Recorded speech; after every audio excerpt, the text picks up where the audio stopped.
Olá, estudante do primeiro semestre da segunda etapa da EJA. Bem-vindo à nossa aula de Ciências da Natureza. Eu sou sua professora, Núbia Pontes, e comigo você terá aqui agora a sua aula número 7 do módulo 2, unidade 1, dentro da temática ainda Célula como Unidade da Vida. Agora nós vamos trabalhar com as atividades propostas no seu material e vamos relembrar também tudo que foi visto, né? Nesse próximo slide aqui, nós temos um resumo. Nós aprendemos que a célula é a unidade básica da vida. Todos os seres vivos são formados por células. Existem dois tipos de células, as células procariontes, as células eucariontes. E organismos que são formados por uma única célula são chamados de unicelulares. Organismos que são formados por muitas células são chamados de pluricelulares. Mas elas sempre estão lá na organização básica da vida. E quando se trata de várias células que têm função, uma forma semelhante, elas vão formar o quê? Vamos aqui a imagem, né? O conjunto de células vai formar tecidos, né? O tecido é formado por células que têm ali uma forma, uma função semelhante. O conjunto de tecidos pode formar um órgão. Conjunto de órgãos formam sistemas. O conjunto de sistemas forma organismo. Até aqui nós chegamos a nível de organismo, né? E eu disse que diferentes áreas da biologia contribuíam neste estudo, né? Desde a citologia, que estuda as células, a histologia, que estuda os tecidos, a anatomia e a fisiologia, que estudam formas e funções dos órgãos e sistemas. A gente chega então a nível de organismo. E para além do organismo, nós vamos estudar as relações entre eles e o ambiente. Então existe dentro da biologia uma área que é a ecologia, justamente para estudar essas relações. Então, quando nós temos indivíduos de uma mesma espécie, nós vamos ter o quê? De volta à imagem? Uma população. Quando eu tenho diferentes populações vivendo ali em um ambiente, vamos ter o quê? Uma comunidade. O conjunto das comunidades e os fatores abióticos, ou seja, aqueles elementos que não são vivos, mas fazem parte do meio, como água, luz, temperatura, umidade, os solos, minerais, nós vamos ter o ecossistema. E o conjunto de todos os ecossistemas nós vamos denominar de biosfera, assim como nós denominamos de atmosfera toda a parte que tem ar, litosfera toda a parte que tem terra, solo, crosta terrestre, e a parte que tem água, a hidrosfera, e a biosfera, onde existem os seres vivos em todas essas outras partes do nosso planeta. Vamos então aplicar esses conhecimentos. Aqui nós temos a parte de atividades de verificação da aprendizagem 1. Trabalhando agora a primeira questão. Um tipo celular possui parede celular e pode conter cloroplastos, além de não possuir centríolos, geralmente não apresentar lisossomos. A célula mencionada é a... Então, temos aqui no enunciado a descrição de um tipo de célula. Que célula é esta que você já aprendeu? É uma célula, letra A, animal, letra B, vegetal, letra C, procarionte ou letra D, bacteriana. Aqui uma imagem para ver se você tem aí uma dica.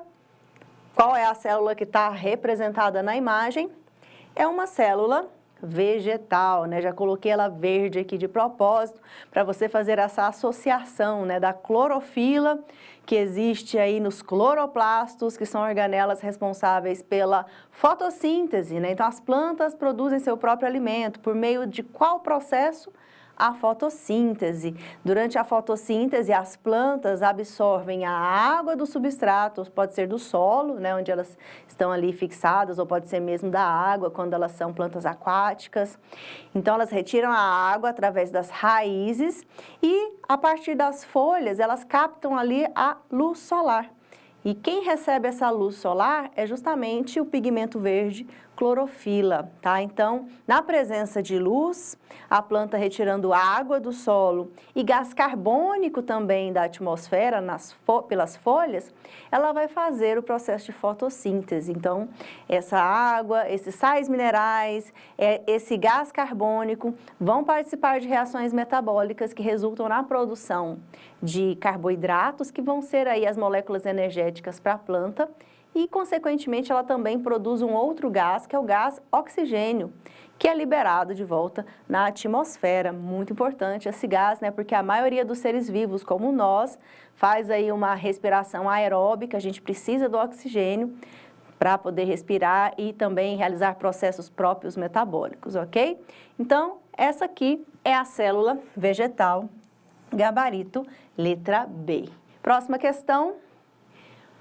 O estabelecimento da teoria celular foi possível graças ao desenvolvimento da microscopia e foi formulada a partir das ideias de 3 pesquisadores, que são, né, então aqui faz um breve histórico, né, sobre essa parte importante, né, das ciências, que é a criação de instrumentos que facilitam a nossa análise dos fenômenos, dos fatos, do ambiente. E um destes instrumentos foi o microscópio, importantíssimo para que os cientistas descobrissem que existem seres que estão além da nossa visão, ou seja, os micro-organismos, aqueles organismos que são microscópicos, tão pequenos que nossos olhos não são capazes de enxergar. Então, o microscópio, ele faz esse aumento dessas imagens e a gente consegue perceber células. Existem hoje diferentes tipos de microscópios. Microscópios ópticos, que são mais simples, utilizam um conjunto de lentes, e microscópios, como por exemplo, microscópios eletrônicos, né, que utilizam de feixes de elétrons para poder aumentar as imagens em um dispositivo digital. Tá? Então, esses microscópios, eles possibilitaram o estudo das células. E quem foram estes cientistas pioneiros, né, mencionados aqui, que contribuíram para a elaboração da teoria celular? Foi, letra A, Russell, Darwin e Mendel, letra B, Hooke, Bohr e Rutherford, letra C, Leeuwenhoek, Darwin e Hooke, letra D, Schwann, Schleiden e Virchow. Então, são nomes aqui, você perceba que são nomes estrangeiros, né? São todos aqui, a maioria deles europeus. E aqui vem a dica, tá? São esses 3 cientistas, Matthias Schleiden, Theodor Schwann e Rudolf Virchow, tá? Então, a resposta está na letra D. Vamos para a próxima questão, número 3. Um grupo de capivaras que vivem em determinada região do Cerrado Goiano pode ser classificado como... Então, esse grupo de capivaras é uma, letra A, comunidade, letra B, um ecossistema, letra C, uma população, letra D, um organismo. E aí, vamos lembrar os conceitos? Quando nós temos um organismo, né, individual, é um indivíduo, é um organismo. Quando eu tenho outros indivíduos da mesma espécie, né, nós vamos ter aí o quê? Uma população. População é o conjunto de indivíduos de uma mesma espécie.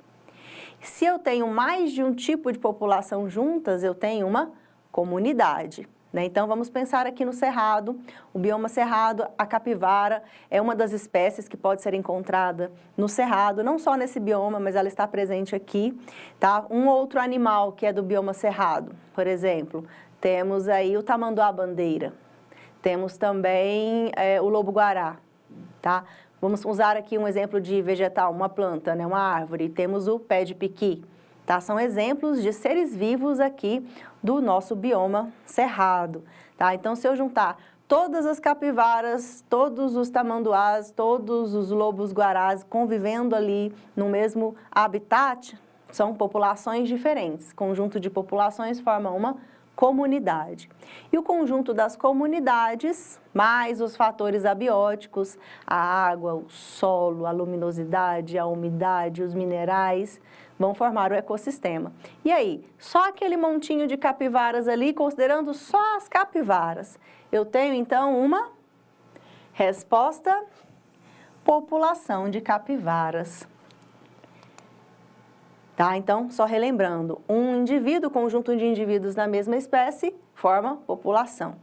Conjunto de populações forma uma comunidade. Ali na imagem você está vendo uma capivara bem faceira sentada ali ao lado de um jacaré. Questão próxima, número 5. Relacione a primeira coluna com a segunda.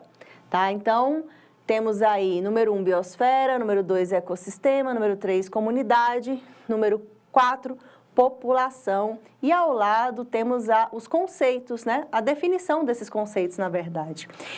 Então, se você percebeu, não se preocupe, eu pulei mesmo a questão número 4, foi intencional, pois é uma questão que tem relação com o próximo assunto nosso, e não necessariamente esse, tá? Então, nessa unidade, não servia a questão 4, fica para a próxima. Então, essa questão número 5 agora nos serve. E o que seria, então, esse conjunto formado pelo meio biótico e abiótico do ambiente e pela interação entre os dois meios?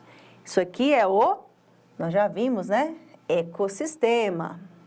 O que seria o grupo de organismos de mesma espécie que habita uma determinada área em um mesmo período de tempo? Isso aqui é a definição para população. O conjunto de todos os ecossistemas da Terra é a biosfera.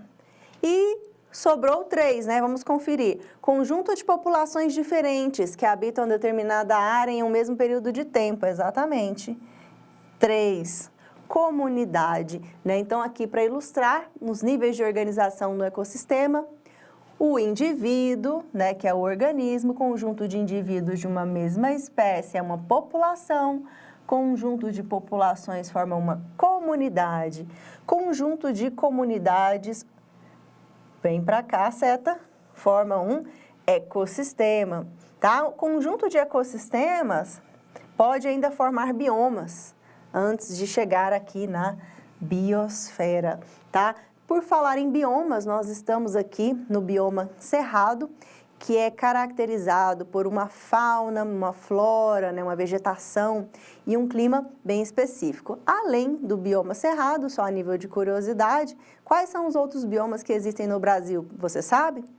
Por exemplo, nós temos o bioma Amazônia, Cerrado, Pantanal, Pampa e Mata Atlântica e Caatinga, tá? Os principais colocados aqui. E vamos então para a próxima questão.